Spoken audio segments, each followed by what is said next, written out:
Hello there, and welcome to Thank the Maker, a podcast about heroes, princesses, scoundrels, hokey religion, ancient weapons, and all things Star Wars. I'm Nick Gambarian.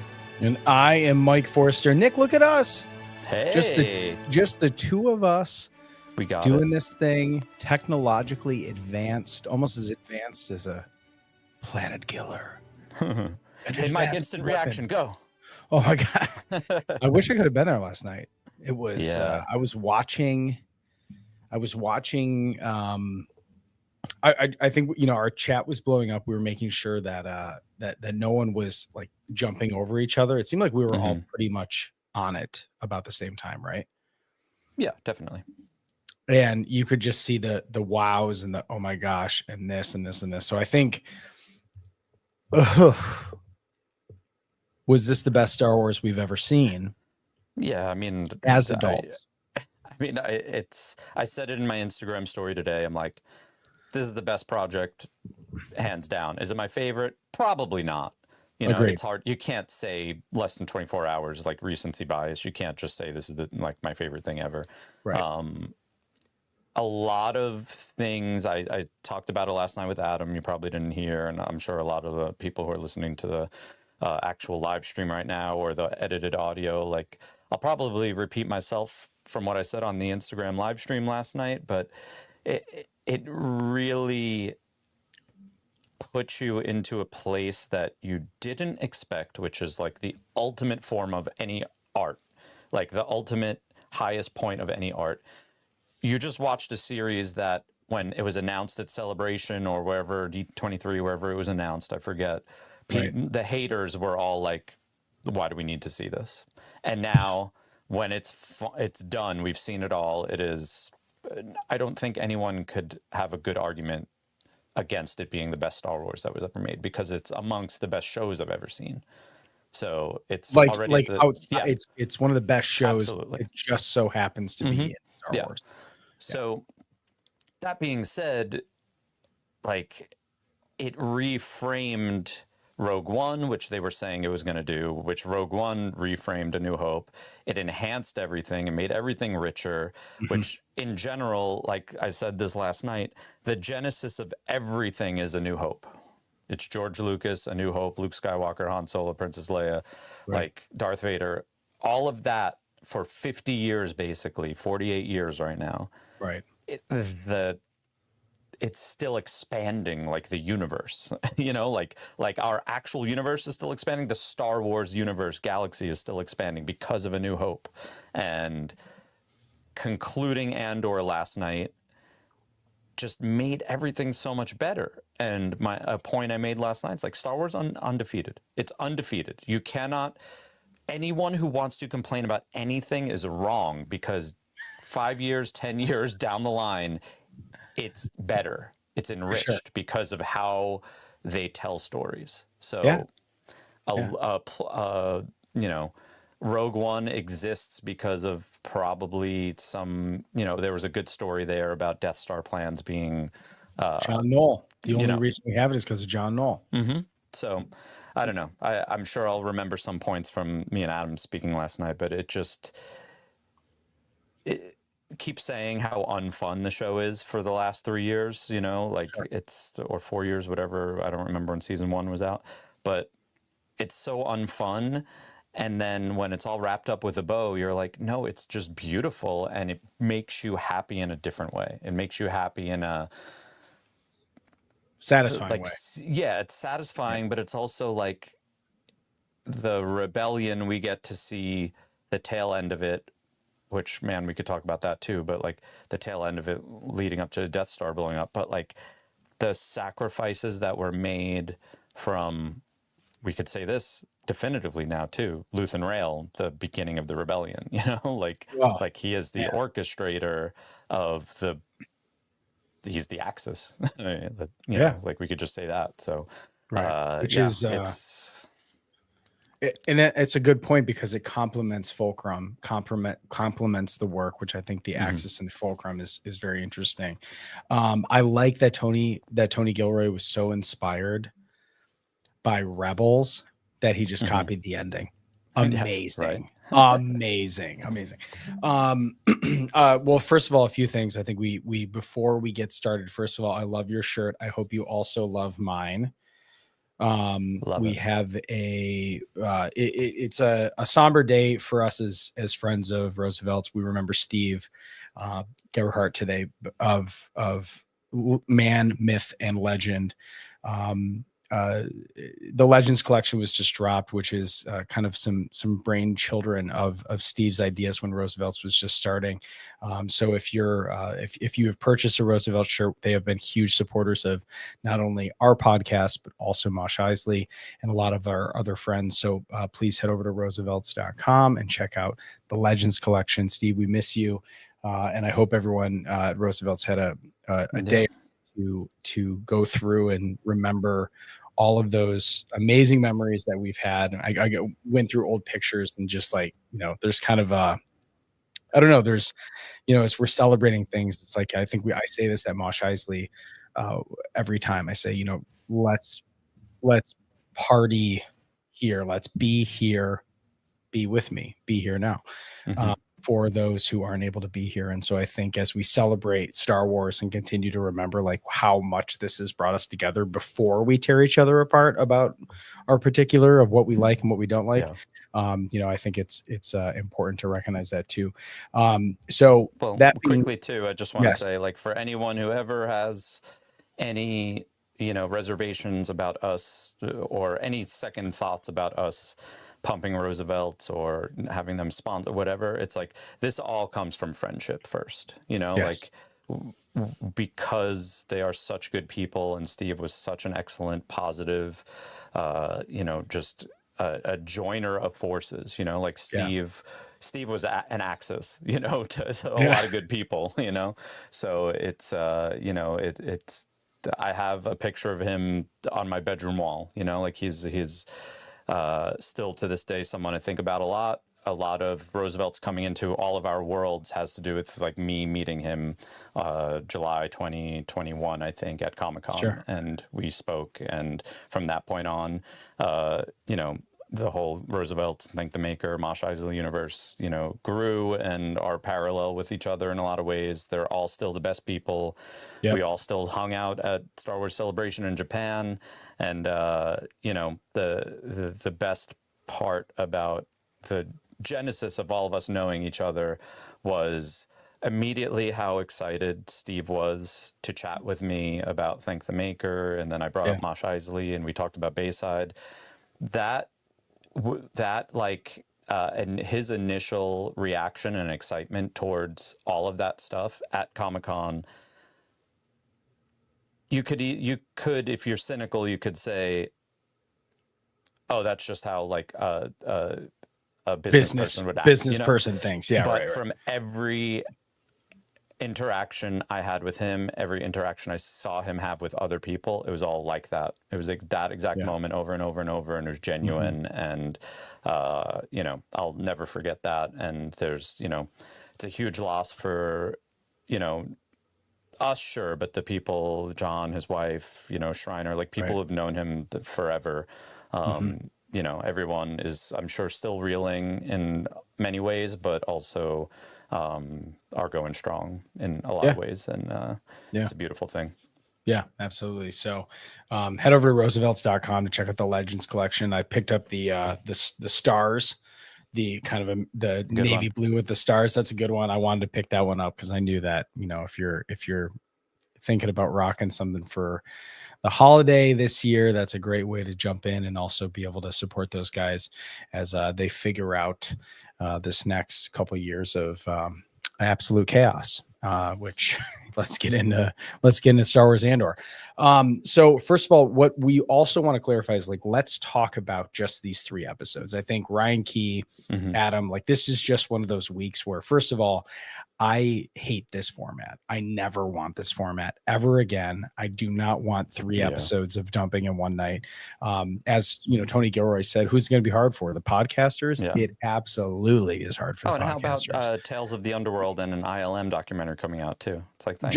Just Cool. we're getting to all of that, but Hmm. I think on our side of things, I've heard a lot of people say, for people that aren't able to consume 3 hours of television on a Tuesday and then be able to immediately go and post online, it's been hard for a lot of people to be able to keep up with this. And now the sad part is that like, we have these other things to cover, but like the immediacy of new Star Wars is done for a very long time. As far as we know it, a year. Right. Right? There's Exactly. nothing until Mando and Grogu, which is, again, one movie, Right. probably going to be 2 hours long, and then who knows after that. So right. Exactly. So I think for us to kind of go through this, we're just going to focus on these. And then Adam and Ryan were like, dude, we need to all talk about this. It's really, I mean, it's truly, I know that, my context has been at this point kind of run with, and I've stated my case about how I feel about, where the battle for the soul of Star Wars. But I mean, this really was captivating television. I'm totally with you, Nick. It's like, in terms of going, what is the bar? I think for television, this is, in my opinion, this is up there with must-see TV of the last 10 years, without a doubt. I mean, I would put it up there with Sopranos and Breaking Bad. Totally different style shows, but when you talk about not 1 second of 1 minute of 1 hour of television being wasted, or it's almost hard to do in this day and age, but I don't pick up my phone when I'm watching Andor. And that's not on purpose. I don't want to pick up my phone. I'm not thinking about my phone. That's impossible to do these days. That's a good point. That's a good point. So overall, like, let's get into, I know I wasn't able to share my immediate reaction last night. I think for some, there's a part of me that always looks at, like, I wasn't able to, I went to Space Dive last weekend, which, shout out to Space Dive. We had an incredible experience down there. So if you are looking for an immersive experience that is definitely deeper than Galaxy's Edge, probably not as technologically advanced as Star Cruiser, but you want something in that sweet spot, to Space Dive in Detroit. We had an amazing time. I hope we're going to do a follow-up with the guys from Space Dive, because it was truly, like, I'm still thinking about it, how much fun we had. We had a great crew down there. And so I think if you're looking for something to really hype you up before Mando Grogu next year, I think that's going to be the one to do.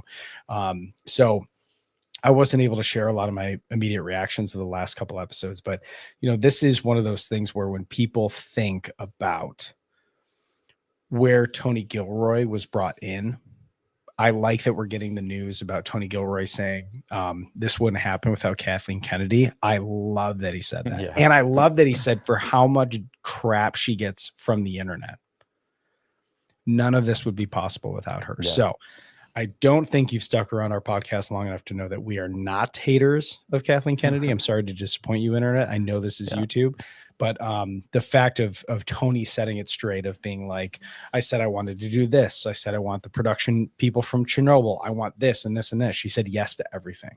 Mm-hmm. So this kind of immediately, straight from the horse's mouth, says, Kathleen Kennedy does indeed still serve a role as one of the best producers of all time. Well, you can't just pick and choose your own narrative, which people do. It's the internet. But like, the same person who runs Lucasfilm, who executive produces all of these shows, produced The Mandalorian, produced Ahsoka, produced The Acolyte, produced Andor. Like, you can't just say she needs to get fired for every bad thing and then, also not give her praise when she produces something good. Like, that's the thing. Like, if you're gonna talk shit, then you should also give props. But those types of people talk shit and then are silent when they 100%. Like something.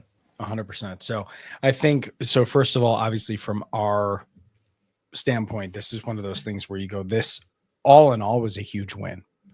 And I think in regards of saying, was this the best Star Wars we've ever seen? I'm still on the fence in terms of, like, will I rewatch it? Absolutely.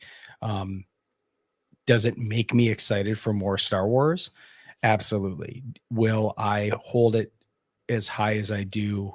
Like, will I take lasting memories from it the same way that I do Rebels, or the same way that I do Clone Wars Season 7? I don't know. Or truly, I don't know.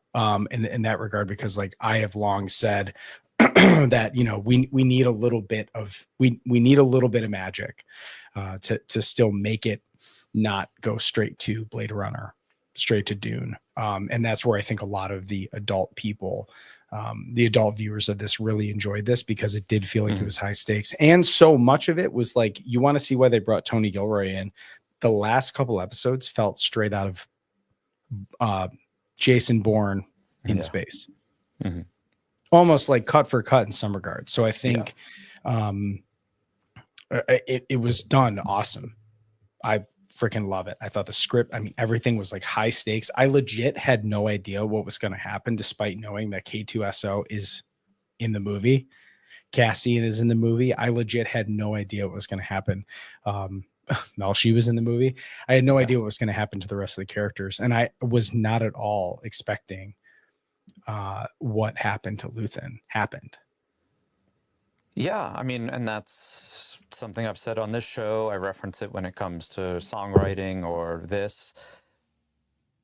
The job of a serious artist isn't to give people what they want, it's to give people what they didn't know that they wanted. And that's what Andor was. That's what Andor is.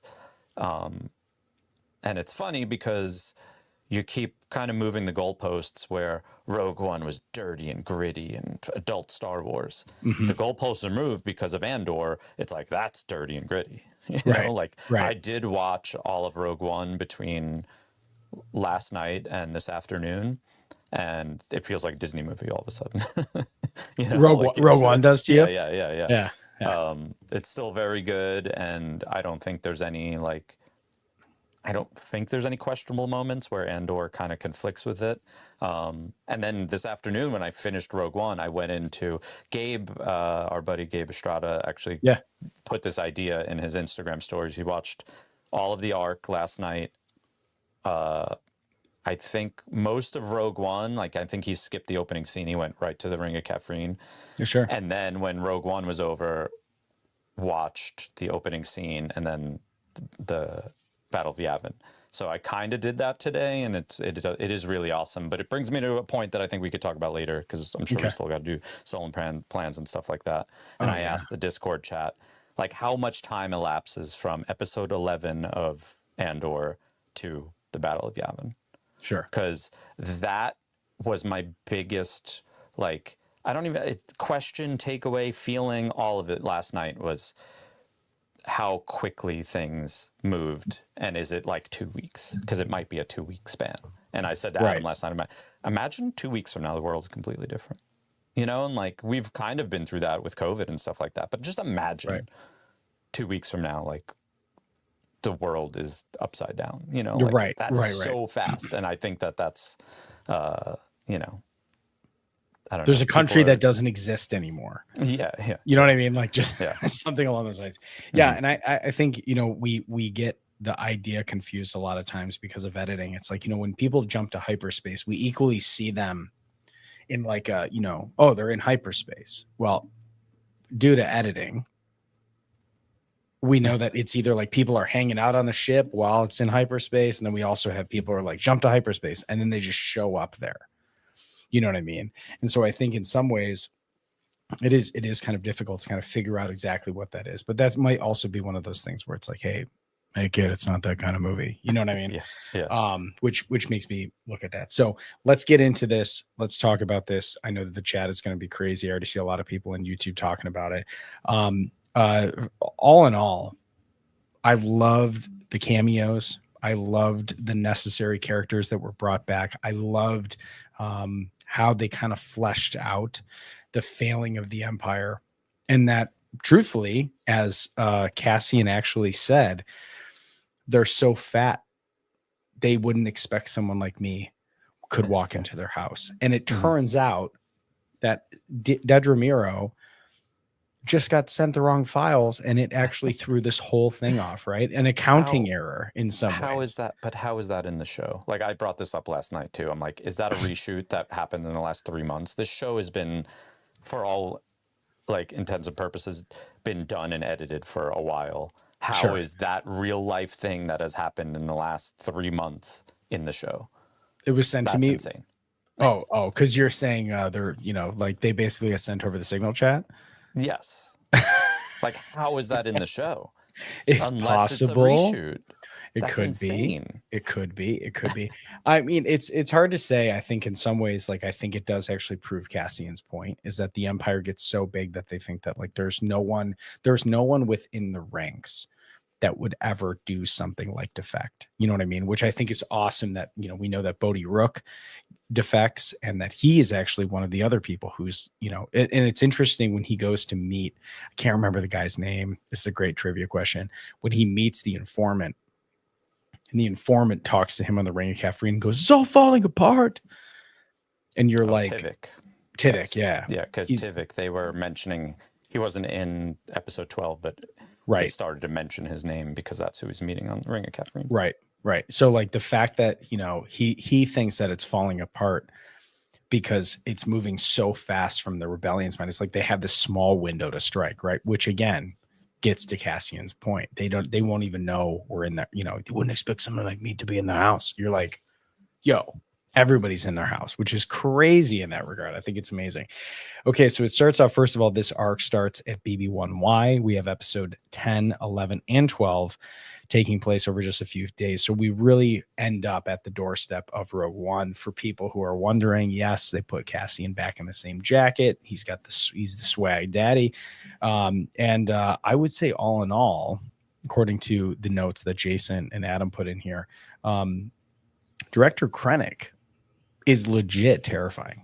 Mm-hmm. Yeah. And it does go to show you how the Empire is beyond cruel. There is no loyalty in the Empire. And I think so many people forget that when the goal is power, it corrupts everybody to only think about it in that way. And so from the standpoint of watching, like from the standpoint of just watching the fact that like you had all these amazing characters that built this unbelievably intensive, huge spider web of networks, technology, oversight, overwatch. Everyone's double checking each other. We're spying everywhere. We have informants on the ground. We have people here. We have spies, everything. That's what failure costs you. A trip to Narkina. Mm-hmm. Well, also like personal politics inside the Empire deemed to be like kind of why the rebellion could, for a lack of a better term, go down the canyon there on the Death Star. Like there's only so many chances that the rebellion has to strike, and that adds the intensity and the quickness of, I think we're a little uncertain in the Discord chat. Nicole Rourke says this is like 3 to 5 days between episode 11 and the Battle of Yavin. Confidently, I'll just say it's under 2 weeks worth of time, which is wild. Estimated guess. When you're talking about it being basically at a slow build from the rebellion side to, oh my God, there's a planet destroyer. We have to go now. Not only do we have the info that there's a planet destroyer, but there's Galen Erso. There's a plan. It's rigged. The only way we can destroy this thing is to get his daughter. Like all of this stuff becomes. It's like a one-way road. It's like that's our only shot in the dark. It has to work, Shot in the dark. It keeps working. Just one. I mentioned this last night.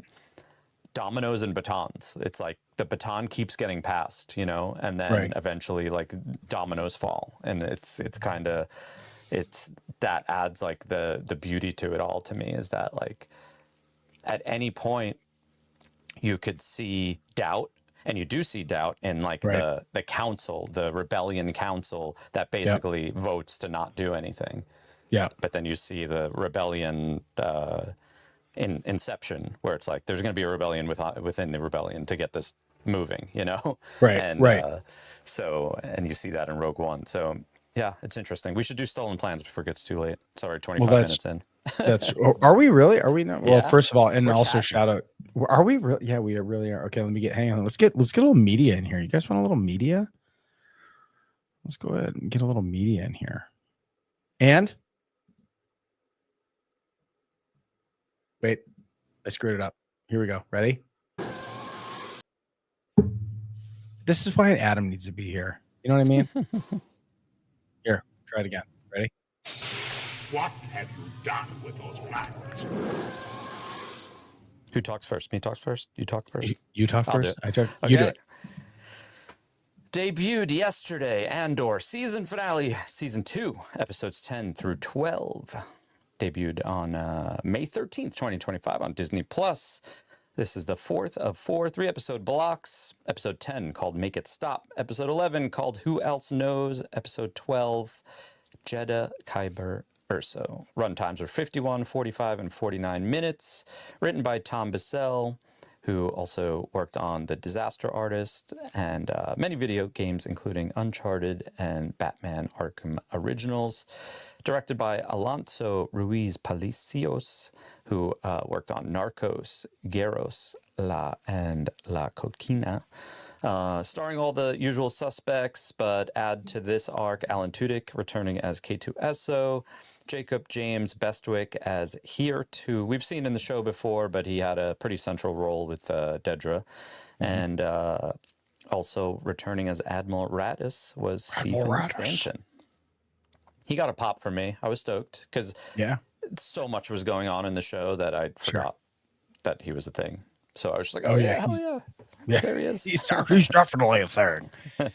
No, that was awesome. So, I think from kind of what we've talked about a little bit, I think that the continuity of getting into Rogue One was done masterfully. I think for a lot of people, I'm sure that for people who don't hold Rogue One as this like peak cinema, or who honestly don't think about Rogue One as this independent Himalaya of Star Wars, if it's just a movie you like, I could see how the last couple episodes might feel a little bit on the downslope in terms of excitement, despite the assassination episode 10.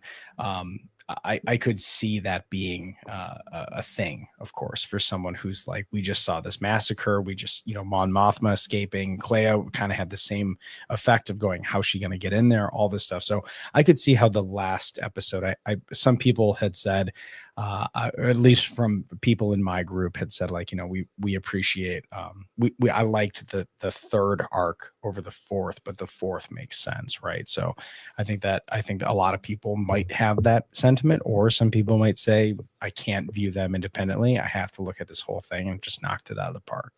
Incredible. Let's get into, let's talk about episode 10. We're going to brief over it. You know what I mean? I think everyone's seen it at this point. Let's go ahead and do that. Spoilers, if not. Oh, spoiler alert. So a couple of things. First of all, we got Luthen's backstory. Were you expecting that, Nick? Only because I saw a post from somebody. I saw a post quoting Tony Gilroy that there was going to be something. I'm like, wow, interesting. In the last arc? Okay. Yep. And, it didn't seem out of place. On paper, I feel like it should have happened earlier, but I had no problem with it being where it was because it was such good storytelling and everything was wrapped up in a bow that it felt good. They cut it in with the flashbacks in the current day. It just all worked. Yeah, absolutely.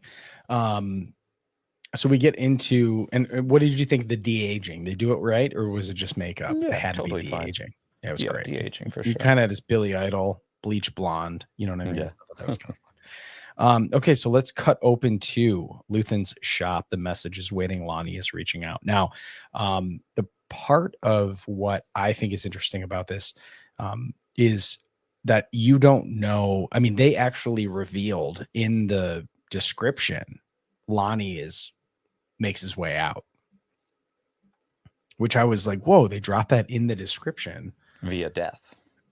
Well, for sure.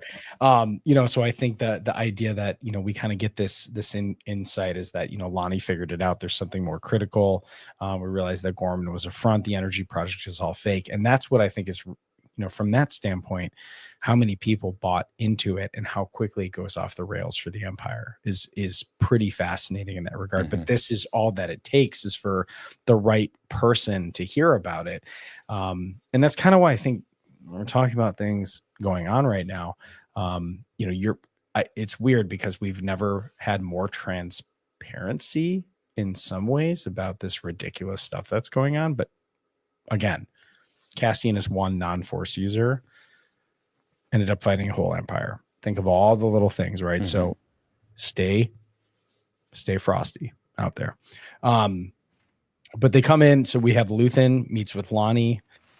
Leia kind of gives him the look of like, you know what you got to do right now. From your impression, did Luthen was the one to take the shot. Clea was not off. She was not a sniper. She did not assist. This was Luthen, yeah. I think there was a scene beforehand where Clea grabs a blaster, though. So my impression is that she did it.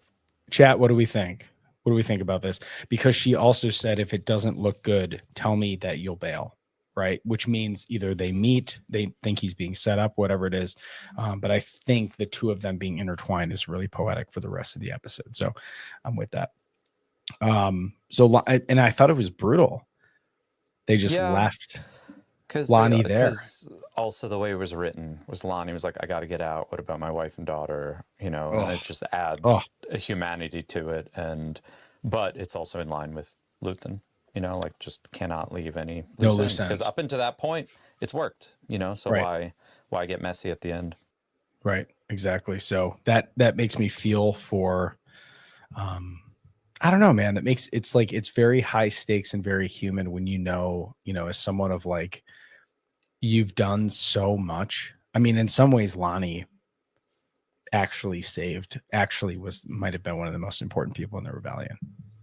Yeah. And then has to pay the price for it, which is incredible, right? Yeah. It's incredibly brutal. You have Luke and Leia and Han got bumped down pretty hardcore because of this show, like the importance of the rebellion.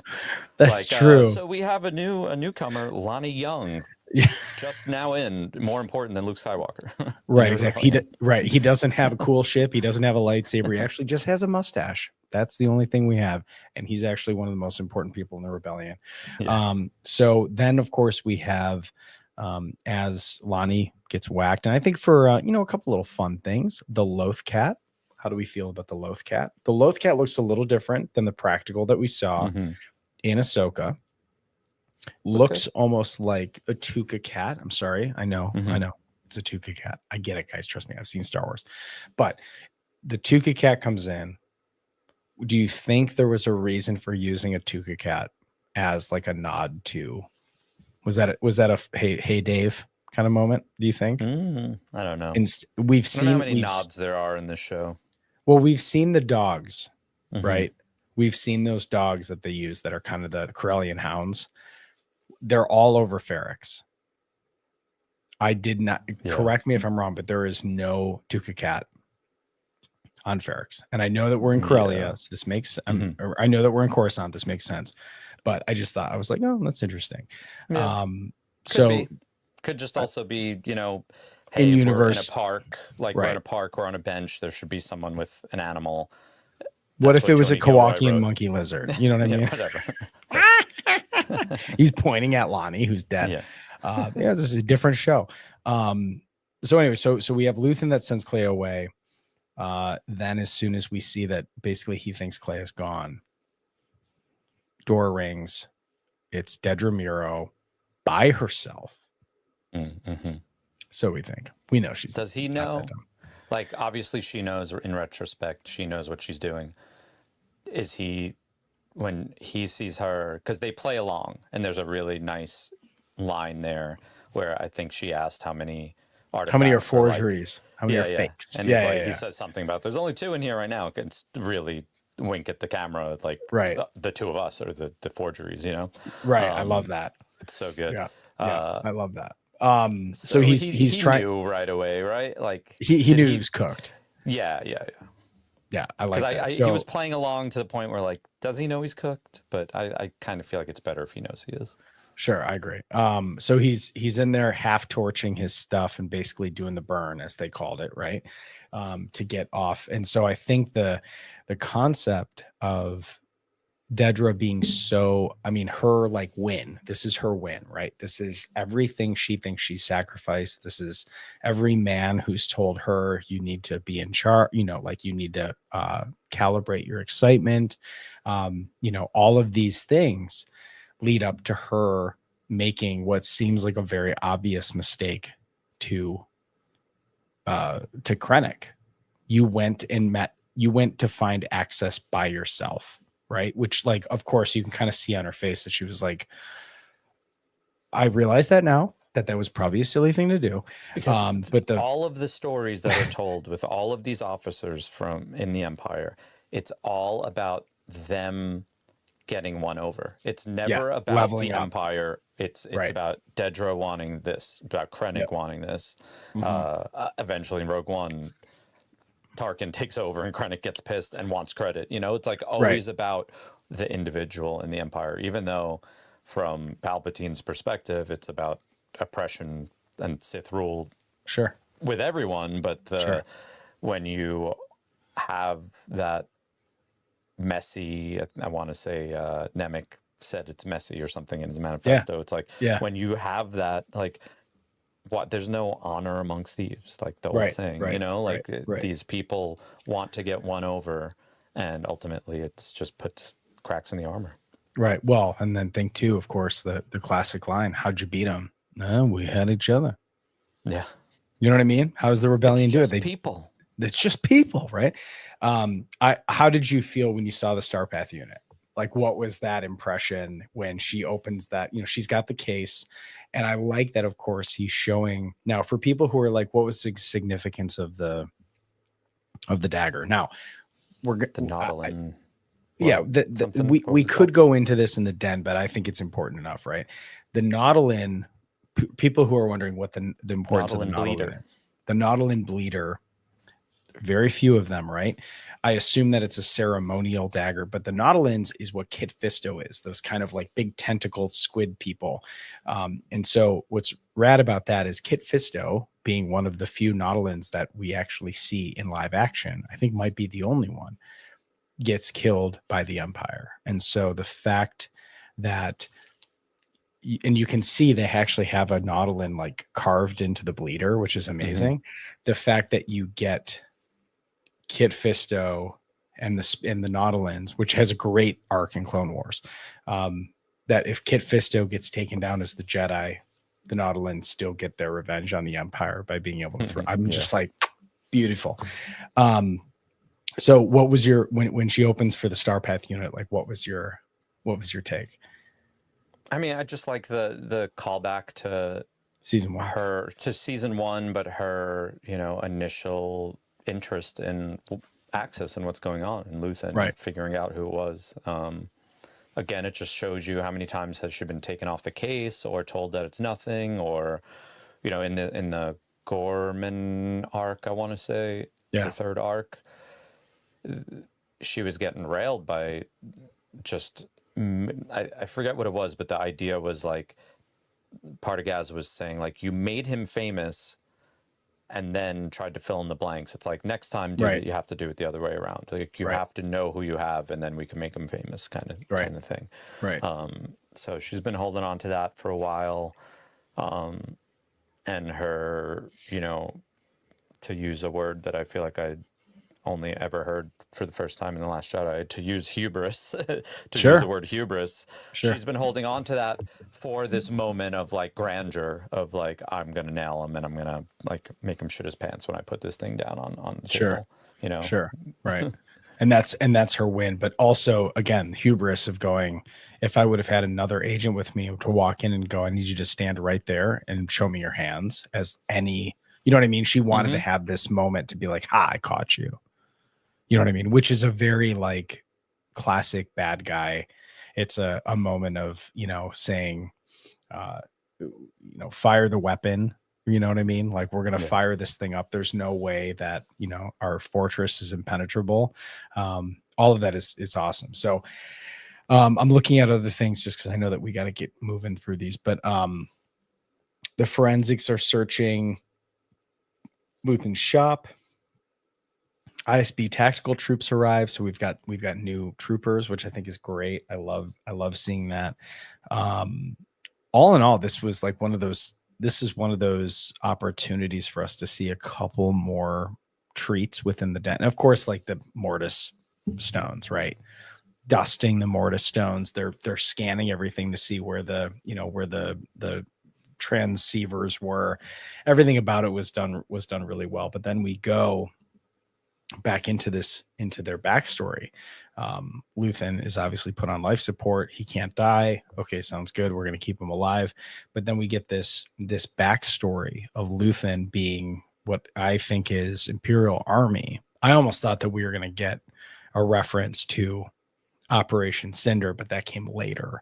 And that came later after the fall, after Return of the Jedi. But you could clearly see that they were doing some level of some mass casualty practice, right? Like you were hearing it sounded terrible. And so for him to scream Roche de Na, which I don't know what that translates to, but I'm assuming he kept saying make it stop, and then that's also 3 words, so maybe it's just make it stop in whatever language it was. Sure. Yeah, and his name was Sergeant Lear in that flashback. So right, he just did the old backwards name for his alias, Lear and Rail. Yep, I like that. And so he ends up finding kind of what the I think showing I think of course showing the fact that we kind of have this like alien moment of there's a stowaway. And then also him realizing like, I can't believe we're still doing this. And you see the enthusiasm of some of these troopers. Like there's a guy who's like, I can't believe there's anybody still out there. All right, let's go. You see that there is definitely the Empire is using utmost prejudice to get this job done. I mean, to have it with captions on, it was almost worse because you hear the people who are getting killed. It's just brutal. So we find Clea. Clea's having this, he ends up, we kind of get to present or a more present day of them both interacting for the first time. And I think jumping ahead of the more important one of like her kind of understanding, do you understand what we have? She's learning how to barter. She's learning how to kind of like swindle people who are trying to swindle her, which I think is a whole charm about Luthen and Clea together.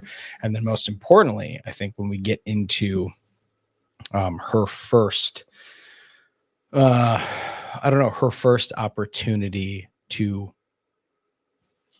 do the blast, to get blood on her hands, right? Luthen's walking her through this. That is on Naboo, confirmed by production. That is on Naboo. I think most people expected that. Did you expect that? Did you expect to see us go to I said that. I don't know that I expected it beforehand, but when the scene popped up, I was like, that must be Naboo. And then, just watching other videos and other podcasts and all this stuff, the sentiment was like, that's their first hit and it's on Palpatine's like birth world. So that'll get his attention, Yeah, I love that.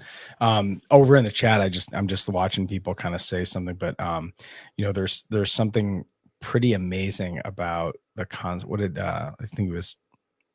Let's see, production by Kyle or Amaranth. The Mortis stones under scrutiny was interesting. Science and spirituality juxtaposed, right? The Empire doesn't. It in a weird way, the Empire is almost trying to keep the concept of the Force. Like when you go back to A New Hope and rewatch it now, right? Like you can literally see the Empire being like, your hokey religions, we don't care about any of that. And Darth Vader is like literally trying to be like, I'm trying to preach here. Listen to me. It's insignificant compared to the power of the Force. And everyone's like, all right, dude, stop it. Yeah. So I think it's interesting that the two dogs on top that aren't also Grand Moff Tarkin are super into this. So I think there is like Father Karns over here, or Father Karras over here is saying like, I would be interested in a novel for Luthen and Clea for more of this. It was fantastic. So then of course we get to Clea kind of, they're bouncing around to different planets. They're definitely traveling. They're trading antiquities. A Deveronian little nod right there, I think, was great. And then, of course, you have kind of you have the execution squad that comes in. Brutal scene. These guys with the long rifles, kind of to look like, I think we know the imagery that they were going for with all the troopers had the DLT 19s. But he's basically saying, his concept, Luthen's thing, was a really heavy moment. Clea looked at him, says, "You're afraid." Luthen says, "I'm only afraid of what I'm doing to you." I think we're going to probably drop that in. Let me see if I have that. Let me see. Nope, we don't have that in there. Jason will probably add that in there. But then Luthen hands her the detonator, doesn't let her do it, shows her how to react. "We'll be leaving now. We made our choice." So you hear everybody screaming, and they're just cold and calculated. This is the way that they do stuff.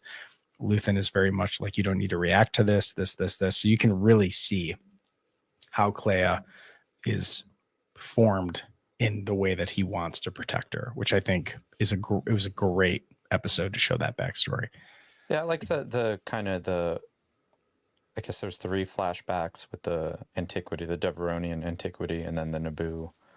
I think the idea that he is trying to instill in her, which is also instilled in the entire rebellion, is you're going to keep losing, and you have to keep losing because you could really only strike when you're like 100% ready, and like you can't make yourself known and then get squashed, which that just really equals losing and losing and losing, but at the same time gathering more forces, gathering more people for the cause. Like that or I guess the middle story there was them playing like good cop, bad cop with the antiquity, and like right.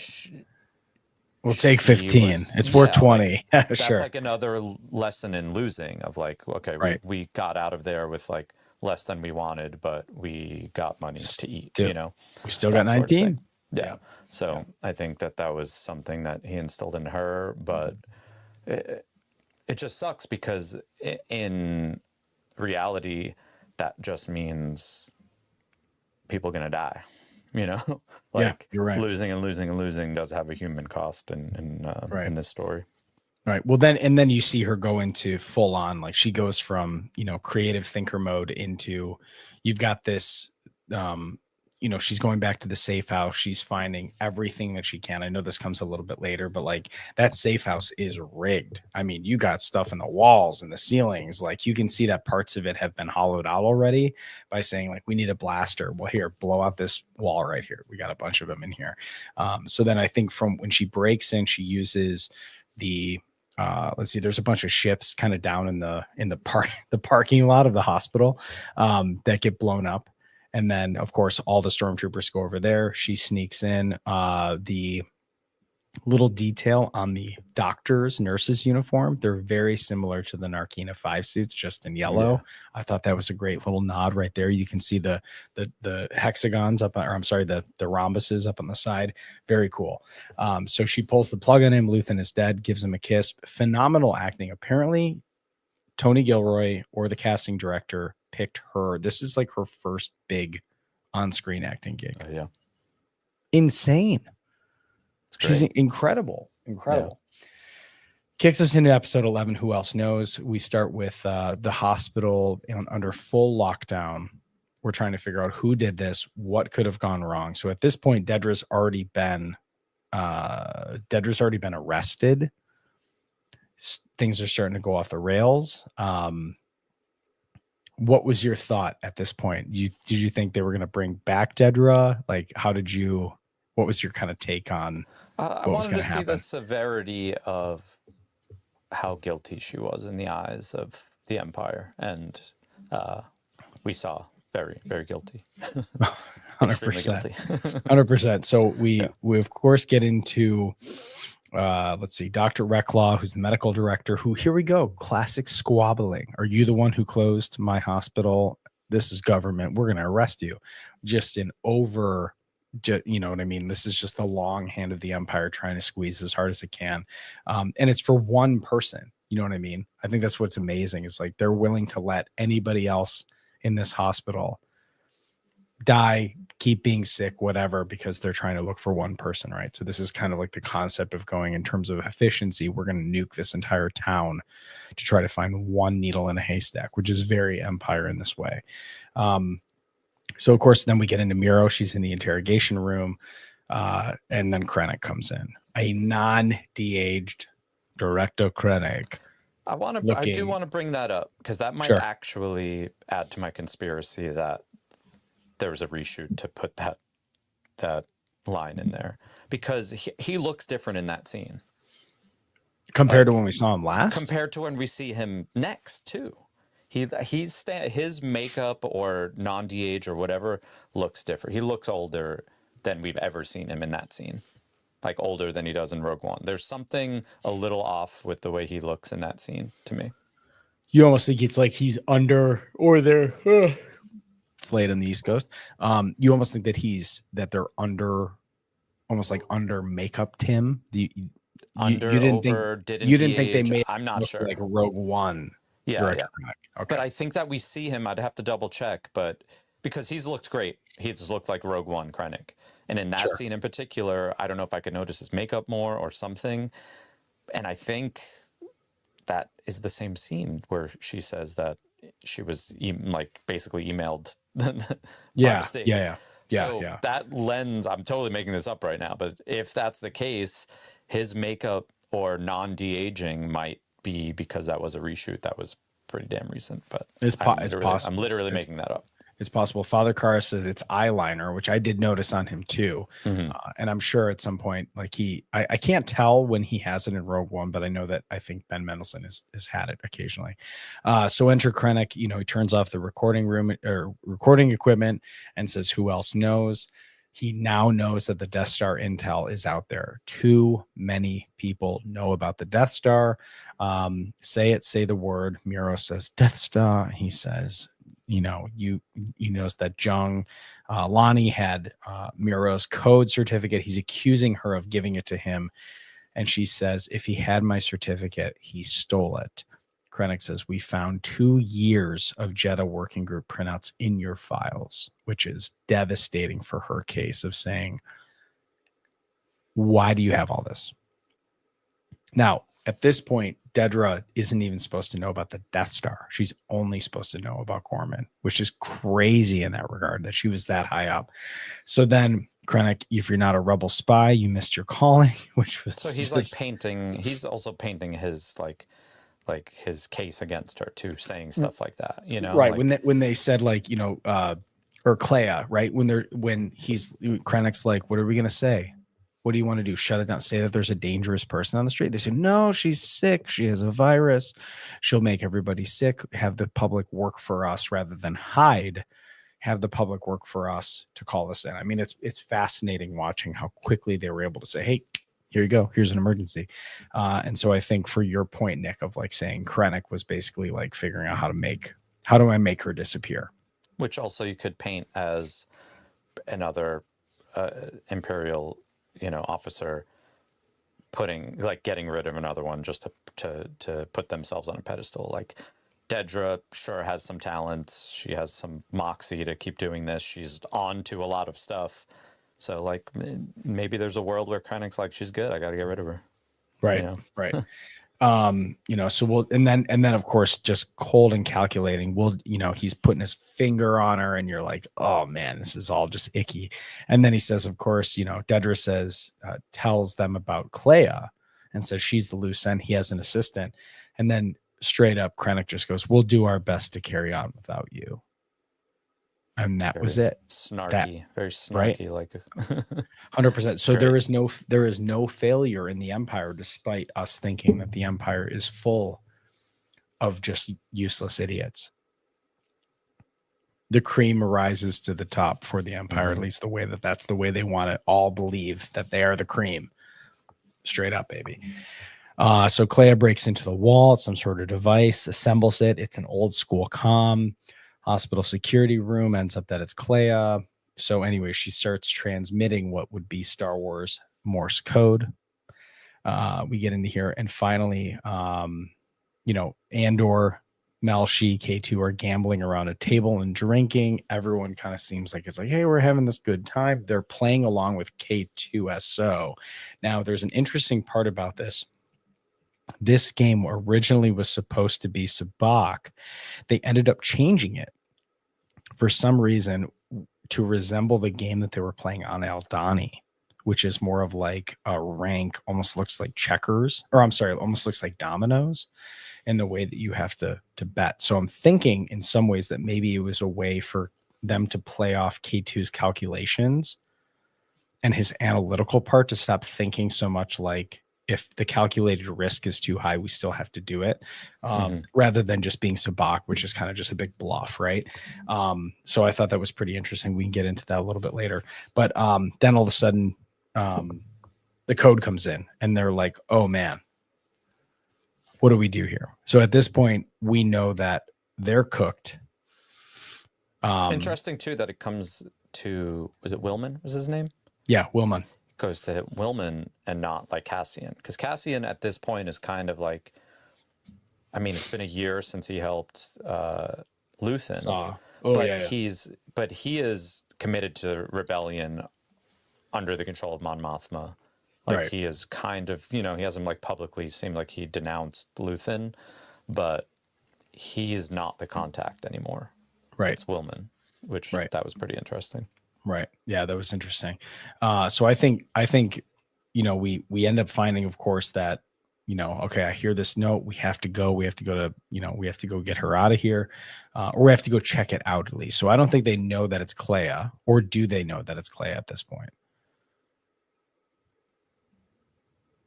I'm not sure. Where's the chat? We need the chat to come through. Do they know that it's Clea at this point? Or are they just getting something from Luthen's short range? I think it's probably more likely they think it's Luthen, not Clea.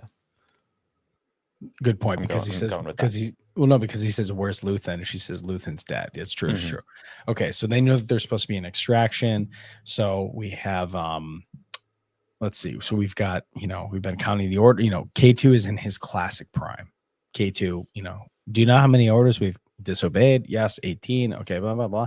So like, I think at this point the anticipation for getting us to this point, for getting back to Coruscant, is going to be high stakes. K2 doesn't like it, and you can see just this continual distrust of the rebellion, being like, dude, if you do not follow protocol anytime a ship leaves from here, we are cooked.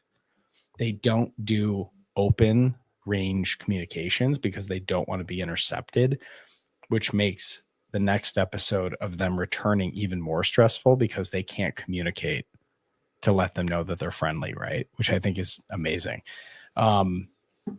Hyperspace out of Yavin. Dedra's in a cell. Her belt, her rank bar, and her code cylinders have been removed. Here it visits, tells her Luthen is dead, which she's like, damn it. And then here it says, why is this, wants to know, is this a Krennic project? And Dedra says, is this a test? Here it says he wants advice. So she tells him about the radios that they used on Ferrix as a pulse code. So Dedra at this point thinks she's back in the game. If I help, I might be called up. Totally. How brutal is that? Yeah. Well, she's trying. She knows she just basically got implicated in whether he meant it or not. He was like, you're doing the work of a rebel spy, whether you know it or not, Right. So she knows if she has any way out of it, it's, here's some info I have, please use it. Right. So let's see. But, so Draven is like, we can't trust Luthen. Luthen's a hothead. Luthen's inconsistent. It's been a year since you've talked to him. Cassian's like, he wouldn't be it without it. Okay. All that stuff is amazing. Then we actually get back to Coruscant. Of course, at the same time, the ISB is breaking this down. And they're like, oh, wow, these guys were pretty good at this. Find out that they've been tapping into an Imperial power supply so that they can't figure out where it's coming from, right? And then all of a sudden the damn thing starts back up and they watch it in live time, which I thought was a great little nod right there. End up coming in. Andor flies the U-wing onto the landing platform. I think we actually have a couple screen grabs right here. Should we look at these, Nick? Should we bring these up? Let's do it. Should we get a little... trying to figure out with Nicole Rourke and physics buddy Joe What how are many they talking days. about in Well, there? I'm trying Oh, to okay. get Oh, like sure. they've both been doing work sending in like a timeline of things, which everything's great. But Yeah. like, are we talking about days of the rebellion finding out about what the Death Star is and it blowing Right. up? It's Right. days.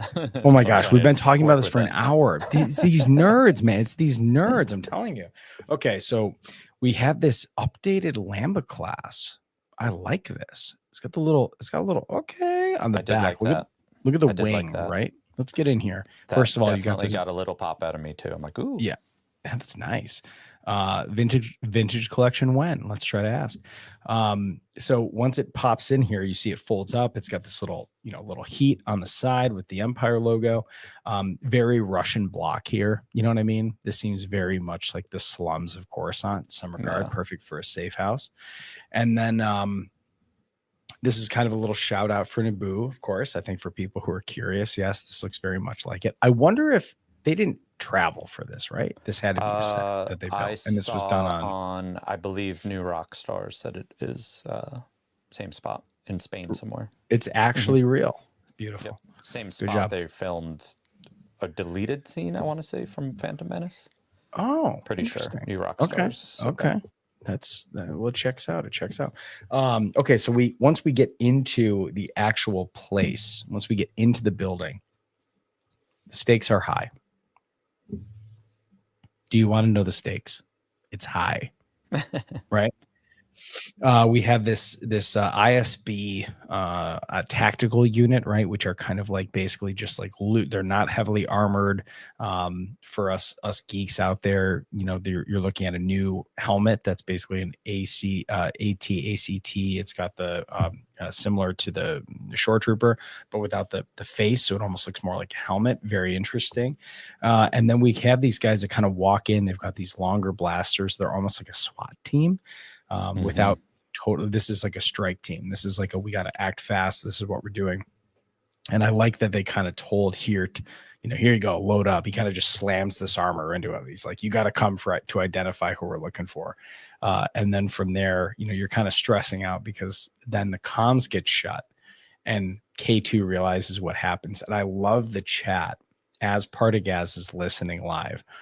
They're like, did we call in a security droid? And they're like, oh, it must be a local unit. Tell it to stand down. And then all of a sudden it just sounds like Godzilla. You know what I mean? It just sounds like he's just wrecking people, right? absolutely. And I loved K2 getting his moment where, this is kind of where the Empire, it's almost in some ways, this is where the Empire realizes like maybe we made them a little too sweet because we can't stop this thing. So they're fine. They're, and I kind of loved that, of course, watching them like Terminators, Night of a Thousand Tears on Mandalore, in the Gorman Center, right? Like you can't stop these things. They're just absolute chaos.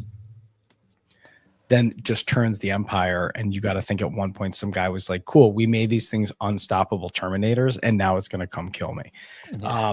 So ends up going through this whole thing. We get SWAT basically opens the door. They catch Melshi trying to leave. And then from there, they use what almost looks like a thermal detonator. Did you catch that? It's very similar. Oh, definitely. Yeah. The stun grenade, it's like almost the same form language. Throws it in there. Kleia gets just absolutely whomped by this thing. Melshi's just taking people out. Very dark scene. Agree with me on this. It is. And with a little bit of the info that we've had where there was originally a K2 like horror episode, like originally penciled in somewhere. So maybe this was just like a scene that they took from that episode and put it in this. K2 is holding Hirt's lifeless body at this point. He's already killed him. And he's basically using him as just like a riot shield. And this guy is just like, I don't have any choice but to try to shoot through this guy. And I'm like, oh man, that's brutal. What's your take on, so if you remember how K2 leaves this galaxy in Rogue One, he takes blaster bolts. So he dies. Yeah. But there's times in this show where those droids are taking blaster bolts and they're fine. But then he's also blocking himself in this scene. So is Hey, there kid. something in like the reprogramming? It's not Like, that kind of movie. He's Yeah, got plot exactly. armor, Nick. I'm going to introduce you to Yeah. this. It's an amazing thing. It only works when it works, but other than that, I can't explain it. No, I think in some regards, I mean, you could, of course, we're going to sit here and argue about like the efficacy of a KX unit being shot multiple times. How Mhm. often does the armor get worn down, right? Yeah. And then Okay. also too is a concentrated fire when he's on the Death Star because everybody's shooting at him, and K2 is largely like still pretty new. Blah blah blah blah. So, anyways, Doesn't matter. yeah, exactly. It's kind of one of those things where you're like, sure. Ends up getting them out. Cliffhanger ends with the ISB team bearing down on the safe house. So we're not into that point yet. I know we skipped ahead. We're trying. I'm looking at the time going, we're 5 minutes in. So we've got all this stuff. At this point, back in the base, we have a great little dialogue with Mon and Sagarera. Mhm. They've escaped. Clay is injured.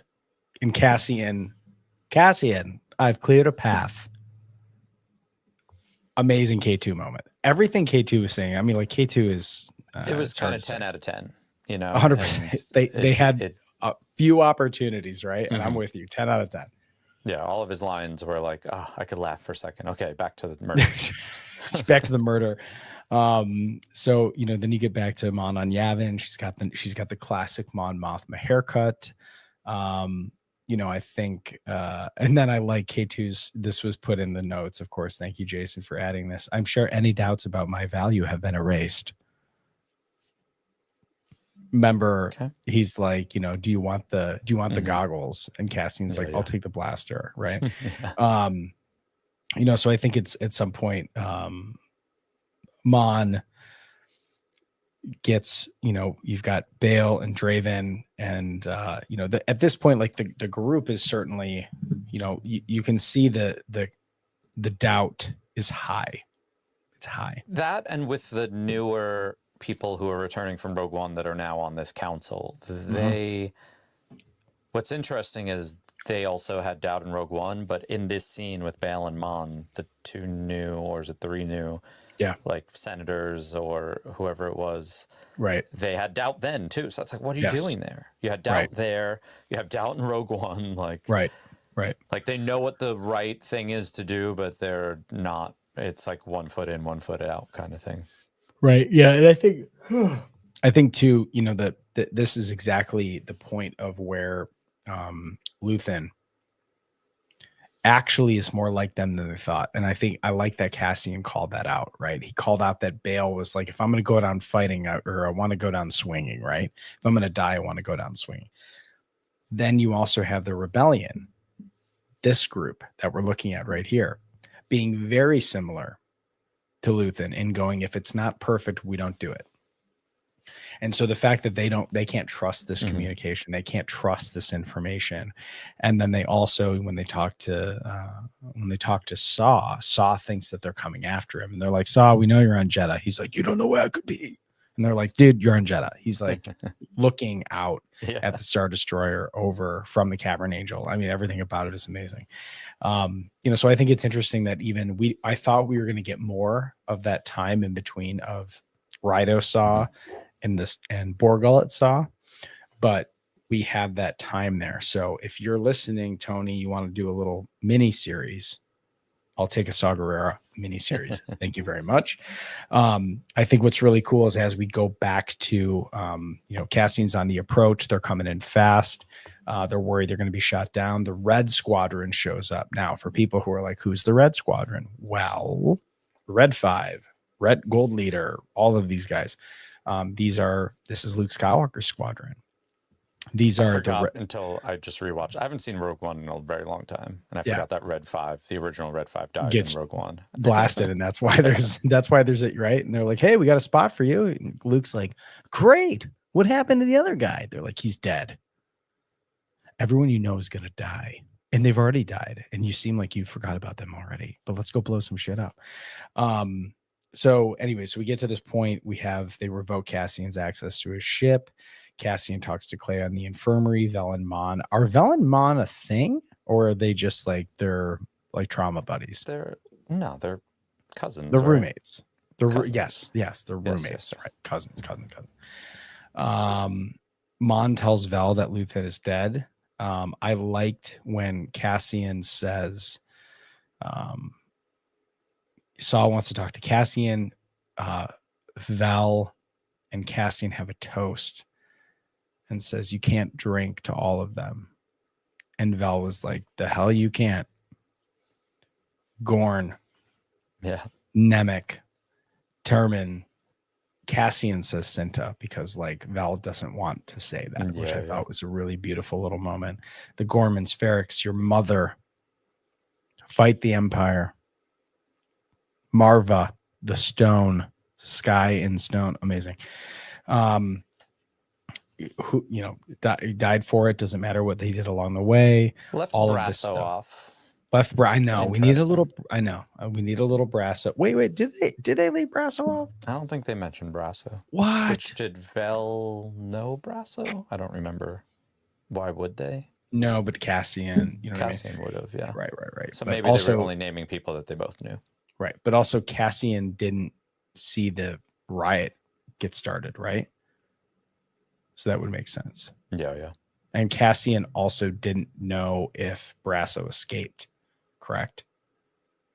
Because he had already gotten Bix, and Brasso intentionally flew away on the speeder bike to let them escape. Mm-hmm. So in his mind, he still thinks Brasso maybe is alive. That would be an explanation. No, I think there's a scene with Cassian and. Yes, he looks down and sees him, right? Yeah. Makes sense.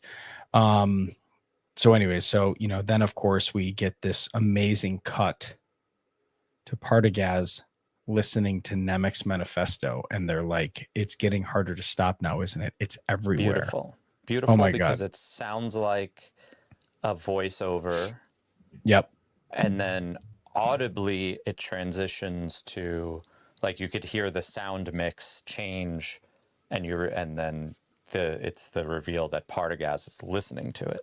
Yeah. Because the way it's presented is it's a voiceover, and then as it transitions to Partagaz, the actual sound changes. So kudos. It gets more of like a radio sound kind of. Brilliant.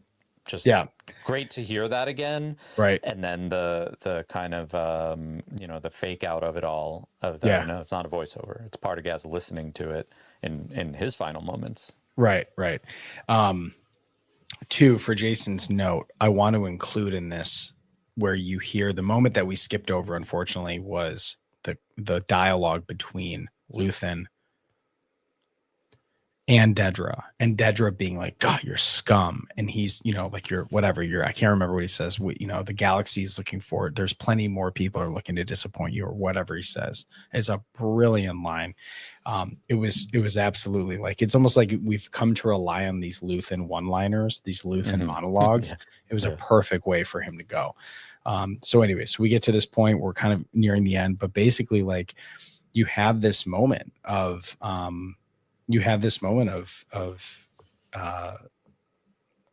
Partagaz takes out Dedra's blaster that he's collected from her and says, like, there's a DL, right? No, it's not. Well, it's a it looked similar. Yeah. I think the issue what is the name of it's an IB something. I can't remember the name of. Oh, my 504. I'm going to get kicked out of the 501st. It doesn't matter. It's very similar to a DL. The officers have them in A New Hope. So anyway, so he basically says, may I have a moment to collect my thoughts? And of course, who's the other officer? I don't remember his name. That lets him go. Yeah. And then he knows what he's going to do, which is basically like, this is the utmost shame, which is either like, we're going to send you to Narkina too, or we're just going to kill you. Something worse. Like, for sure. Legret. So Legret basically, like, you hear that blast. Legret tells the officers to stand down. It was a very like Eagle's Nest kind of like a downfall. You know what I mean? When Hitler finds out that they've lost the front. Definitely had that vibe to it. Also note on here, we're looking at these Rebel Starbird is now officially in use. You saw that on there, right? Mhm. Cut back to Cassian suits up to his outfit in the beginning of Rogue One. May the Force be with you. The first time we hear that, Yeah. which I Yeah. think is amazing. Well, he knows, he's been there. Yep. He's been around. He's been there. Let's see. Tivix on Kafrine until tomorrow. He'll only meet with you. You're not the only one who's lost everything. That's what Cassian says to Jin. Remember that as it comes down to this. And then closes with a shot of Krennic, Cassian leaving. Perrin's a loser. He's with Skulden's wife. That hairdo, really? Immediately, I'm like, oh, the show's got like seconds left, and it's just like Perrin being a dick. And in my head, I'm like, Tony Gilroy was like, oh, don't forget Perrin's a dick. Before the show's over, don't forget Perrin's a dick. He was like, hey, has anyone forgot? Add him in there, Yeah. right? So Skulden at this point, maybe Skulden has been, like caught or something. I mean, who knows what's happening? Dedra is sent to an Arkina unit, and she just loses. You almost feel bad for her. You feel bad for the fact that both of them believed in this.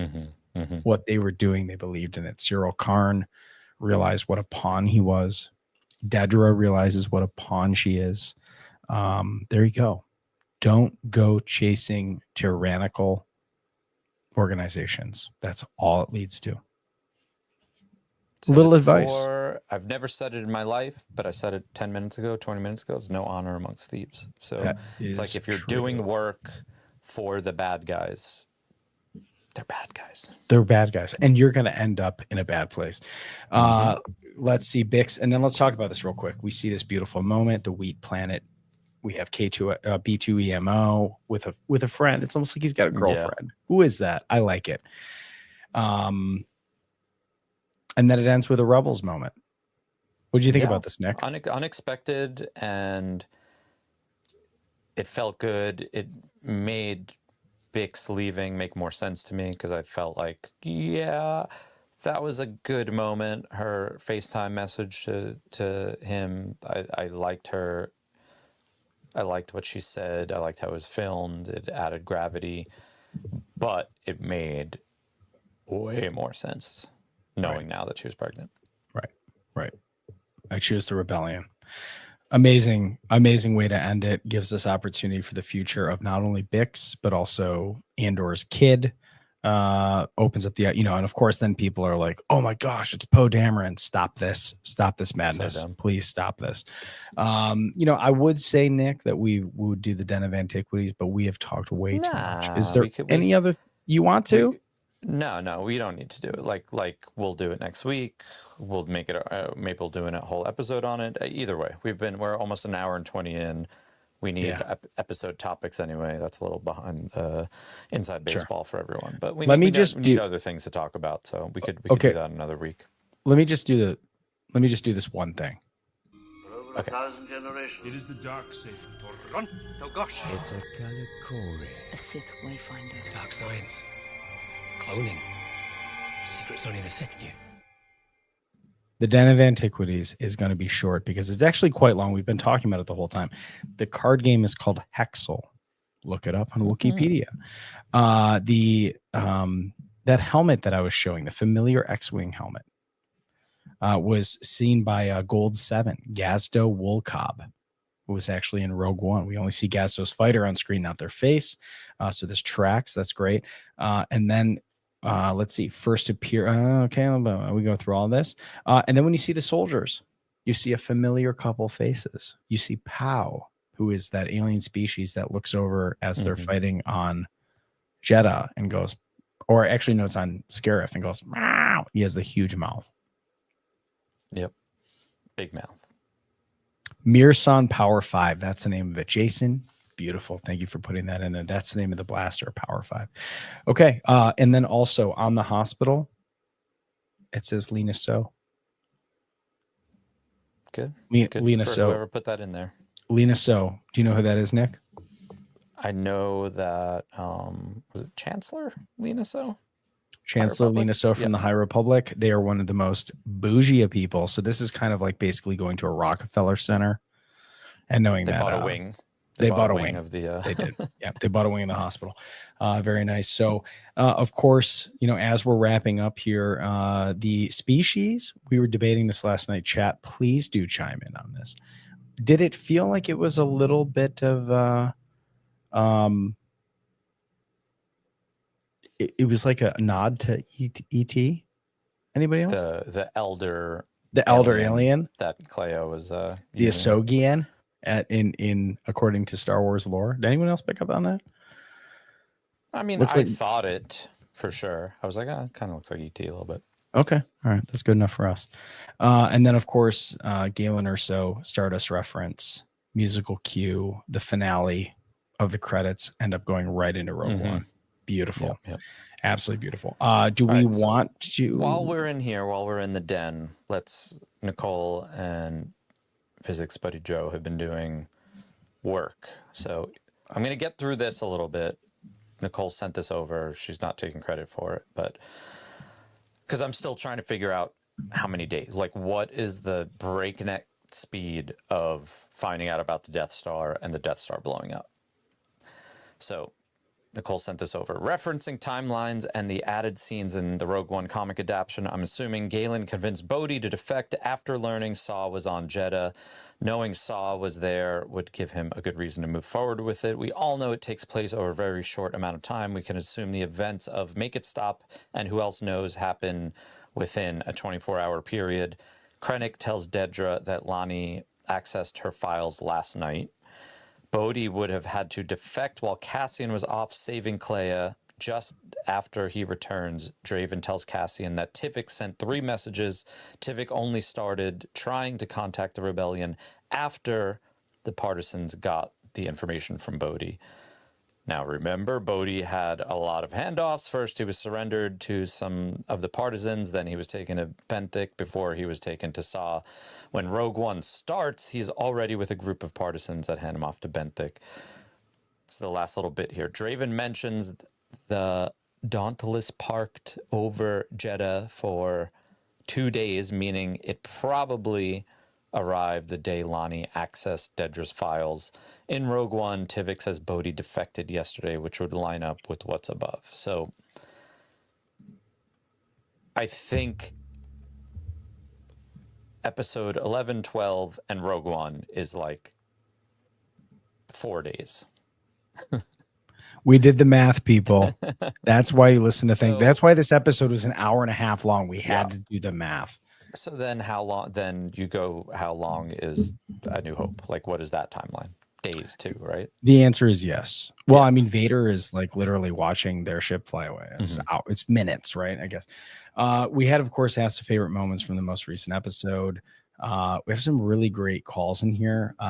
Everyone, sky's the limit. K2 clearing the path was so dope. Using Hirt as a meat shield and then looking at Hirt's face was kind of haunting. I agree with that. We did talk about that. Ethan, SoCal Bat, every line from K2 was the best. That's all these people want. These people are insane. All they want is K2SO. Let's see. Henry says, but disobeying orders is so refreshing. I love that line. Physics buddy Joe. Dropping a bunch of heat. I loved all the spy stuff in episode 2, secret radio, secret codes, Clea breaking apart the walls of the safe house. I was wondering if we were going to get a live self-action, self-destruct tooth like they had in Bad Batch. I was wondering that as well. And I thought that was going to be Luthen's way of going, but I liked the way they did it. I thought that was great. Let's see. My nerd story. Dedra taking Cassian's place in prison. Poetic. Love to see it. It was so good. Like, I could have used her reaction to finding out she was going there, just because that's so epic. Like, that got an audible reaction out of me seeing her in Narkina. Yeah. I would have loved to have seen 2 minutes of exposition of them being like, you're going to Narkina, and then Sure. like the terror on her face, because all we're seeing is like regret in that scene. Yeah. It's perfect. Great. Like, did not see that coming. Didn't never cross my mind. Right. We know what that means. We know the hell that Narkina is. So she is in hell. Would have been great to see 1 or 2 minutes of her reaction of finding out that's where she was going. I also would have liked to see her start building Death Star too. Yeah. You know what I mean? So anyways, what we're going to do, thank you, of course, everybody who's listening. What do we have to pump as we're wrapping up here? I feel terrible. Jason was like, I'm going to edit tonight. Buddy, just take your time. Okay. We talked way too much. We're going to do the wrap up next time, next episode with everybody on to give our thoughts and talk about this. We have Mosh Isley tickets fully announced On San sale Diego for July 25th. Merch It's going to be bundles on awesome. sale also. This one, quote me, stop me if I'm wrong, Nick. This one is almost halfway sold out at this point already. Like, we are flying through tickets. If you are in SoCal thinking about coming down, get your tickets. The pods are already gone. Soundfield already took care of that.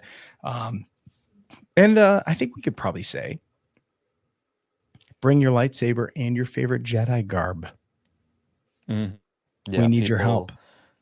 Last year we did X-Wing little theme. This year is definitely, we'll say Jedi, but definitely lightsaber. Yeah, definitely bring your lightsaber, bring your Jedi garb. It's going to be great. So moshiz.com, check that out. We also have Adam's going to be gone this weekend. He's at the Skeptics Guide Con, which is great out in New York. And we have a couple other things coming down the pipeline. But of course, shout out to our Roosevelt's fam for once again taking care of us. Threads are nice. May the 4th collection is looking awesome.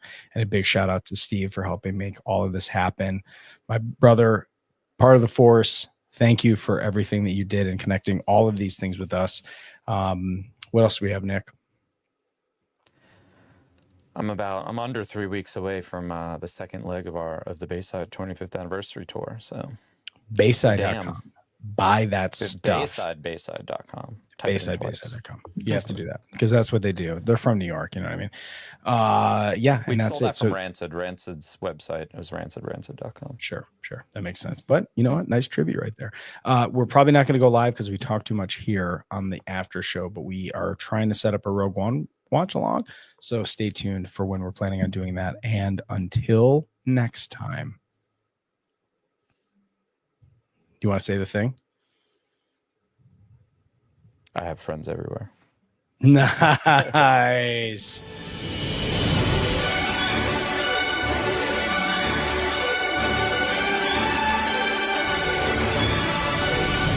Thank the Maker is produced by Adam Russell and Jason Chiodo and edited by Jason Chiodo. If you enjoy the podcast, you can support us by leaving a review on Apple Podcasts, Spotify, or wherever you listen. Or you can support us directly at patreon.com/thankthemakerpod, where you can get access to our Discord server, exclusive content, exclusive merch, and more.